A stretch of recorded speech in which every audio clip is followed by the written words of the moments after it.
સ્વરૂપમાં લોખંડના પિંડ જ્યાં તર્યા છે એવો ભવ્ય ભૂતકાળ, અને એવી સ્કંદ પુરાણમાં આ બધી આની ગાથા છે એ પડેલી છે.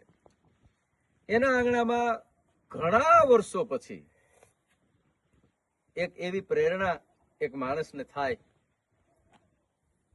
ખબર નહીં કોનીએ સંકેત કર્યો હોય છે.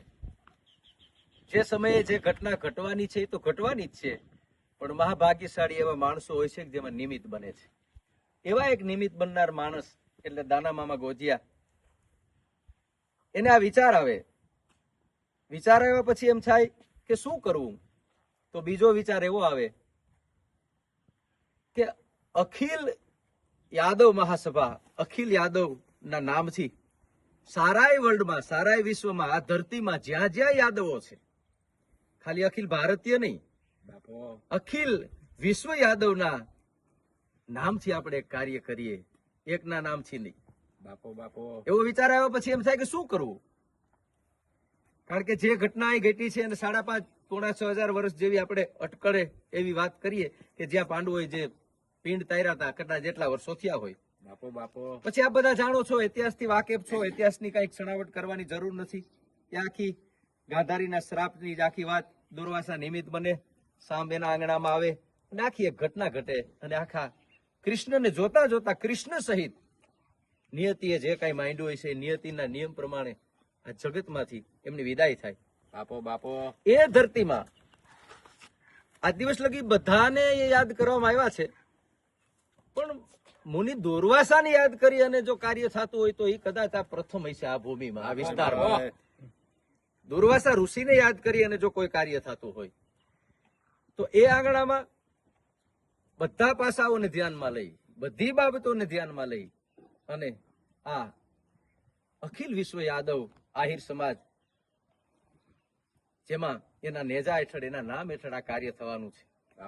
અને પ્રેરણા દ્વારકા શંકરાચાર્ય આપણી પીઠ છે, પરમ પૂજ્ય પ્રાતસ્મરણીય સદાનંદ સરસ્વતીજી મહારાજ એમને પ્રેરણા આપે કે કરવું તો શું કરવું અહીં. તો એમ કીધું કે આખા જગતનો કરતા હરતા સહારતા જે કઈ કયો એ શિવ છે, અને દુર્વાસા ઋષિ છે એ શિવનો જ અંશ છે, શિવનો જ અવતાર છે. બાપો એટલે એના ગુણગાન ગવાય તો વિશેષ સારું છે. ને આમે વાત સાચી છે. આજે આ ખંડેર છે, આજે આનું વિસર્જન થયું છે. જેમ શંકરની ત્રીજી આંખ ખુલે અને જગત છે એ બળીને ખાખ થઈ જતું હોય, ભસ્મ થઈ જતું હોય, એમ એના હુકમ વગર, એના અણસાર વગર આ ઘટનાઓ કઈ ઘટતી જ નથી. એવી જ ઘટના જ્યાં ઘટી હોય અને બધું જ્યાં પ્રલયમય થઈ ગયું હોય આજે, તો પાછું હવે નવું સર્જન કરવું છે. તો નવું સર્જન કરવું હોય ને તો જેના માધ્યમથી પ્રલય થયું હોય ને એની જ કૃપા ઉતરે તો સર્જન થઈ શકે. બાપો એટલે શિવ પુરાણ એ ગાથાનું આયોજન પરમ પૂજ્ય ગિરિબાપુના મુખથી શિવ પુરાણની ગાથા છે એ ગવાવાની છે. સાથે સાથે મહાવિષ્ણુ યાગ, બાપો 9 દિવસ લગી યજ્ઞનું બહુ મોટું મહત્વ છે. આપણા શાસ્ત્રોથી માંડી વૈજ્ઞાનિક દ્રષ્ટિકોણથી પણ યજ્ઞ બહુ જરૂરી છે. આખા આભા મંડળને શુદ્ધ કરવા માટે યજ્ઞનું કેટલું મહત્વ છે એ તો આ યજ્ઞના જાણકાર માણસોને તમે પૂછો તો તમને ખબર પડે. બરાબર. એવો 9 દિવસનો મહાવિષ્ણુ યાગ ધવલભાઈ અત્રીના આચાર્ય પદે પવિત્ર બ્રહ્મ દેવતાઓ એમના મુખેથી જયારે આ પવિત્ર મંત્રોચ્ચાર કરી અને યજ્ઞમાં આહુતિ આપતા હશે, આ અવસરના સાક્ષી બનવું એ પણ દાદા શિવની, કાળિયા ઠાકરની અને ભગવતીની મોટી કૃપા છે કે આવડો અવસર આપણા આંગણામાં હોય ને આપણે એના સાક્ષી બની શકીએ ને તો આપણે ભાગશાળી કહેવાય છે. એટલે મહાવિષ્ણુ યાગ એક બાજુ થવાનો છે. ઘણા એમ કે આવડું બધું છે, અહીં બધું થયું છે તો ભાગવત હોવી જોઈએ. બરોબર છે, ભાગવત છે, એને ભૂલ્યા નથી. એ ભાગવતના પણ 18,000 શ્લોક જે છે એ બ્રહ્મદેવતાઓ છે, ઋષિકુમારો છે, બેહી અને ભાગવતનું પઠન પણ અહીંથી કરવાના છે. બાપો સૌથી વિશેષ મેં આખું વાંચ્યા પછી 2-4 બાબતો મને ગમી. એક તો અખિલ વિશ્વ આહિર સમાજને વણી લીધો છે. વિશ્વ માત્રના, જીવ માત્રના કલ્યાણ અર્થે, વિશ્વના કલ્યાણ અર્થે, આખા જગતમાં સુલેહ શાંતિ. આખા જગતમાં સુલેહ શાંતિની વાત આવે એટલે શરૂઆત આપણા ઘરથી થાય. બાપો આપણા ઘરે સુલેહ શાંતિ કરીએ, આપણે પ્રયાસ કરીએ એટલે ઓટોમેટિક એ મેસેજ છે એ આખા જગતમાં પ્રસરી જાય.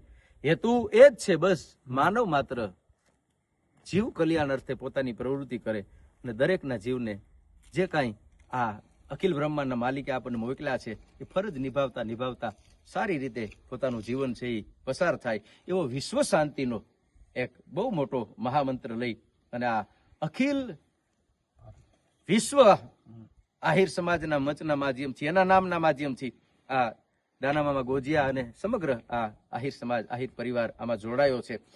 મહત્વની બાબત એ છે, પાંડવોએ જ્યાં એના પૂર્વજોના પિંડ તાર્યા છે, પિંડ તારક એટલે આ પિંડારા, આમ તો પિંડ તારક. ઘણી જગ્યાએ પાંડવોના ઉલ્લેખો છે કે પિંડ તારવા માટે ગયા છે, પણ એના મનને સમાધાન નથી થયું, એને શાંતિ નથી થઈ. તો દુર્વાસા મુનિના આશ્રમમાં આવે અને ગુરુ દુર્વાસા જે કહે એ રીતે કરવા તૈયાર થાય. આ સમુદ્ર જ્યાં ઘોઘવાટા કરે છે, આ ગાંડો તૂર થઈ અને આ ગગડાટીયું કરે છે, એમાં આજે એના અવશેષો છે એ જોવા મળે છે. દરિયો જયારે ભરતી નોટની વાત આવે છે ત્યારે અમુક કિલોમીટર લગી એ પડ્યા છે, જ્યાં પિંડ છે એ તરાણા છે. એ પછી માણસો વિસરતા ગયા છે, ભૂલતા ગયા છે. આપણે એટલા બધા આધુનિક યુગમાં શિક્ષણ જરૂરી છે એની ના નથી, પણ મારા તમારા પૂર્વજોએ એક સંસ્કૃતિની જે આખી મિસાલ ખડકી છે, એ સંસ્કૃતિ રફે દફે કરી નાખે એવું શિક્ષણ તો ન જોવું જોઈએ. બાપો મને તમને જે વારસામાં વિરાસત મળી છે એની જાળવણી તો મારા તમારે કરવી જોઈએ. જાળવણી ન કરો તો મુબારક છે, મારા તમારા માધ્યમથી નુકસાન તો ન જ થવું જોઈએ. એટલે એ પિંડારાને આજે માણસો એ આ બાબતને ભૂલી ગયા છે કે આ પિંડ ને એવું કઈ હોય નહીં, નામ ને તેમ નહીં, તો બધા પોતપોતાની બુદ્ધિ પ્રમાણે વાતો કરે. ખેર, પણ એ માટેનો વિચાર દાનામામાને આવ્યો, એ મને બહુ ગમ્યો છે. મને કે દેવરાજ, 9 દિવસની જે શિવ કથા છે, 9 દિવસનો જે વિષ્ણુ યાગ છે, 9 દિવસનું સાધુ સંતો પવિત્રો આત્માઓથી માંડી અને અહીં જે પધારવાના છે, ભાગવત ઋષિકુમારો બેઠા બેઠા જેના શ્લોકના પઠન કરવાના છે, ત્યારે મને એવો વિચાર આવ્યો કે આ દિવસ લગી ઘણા માણસો આવી નથી શીખ્યા.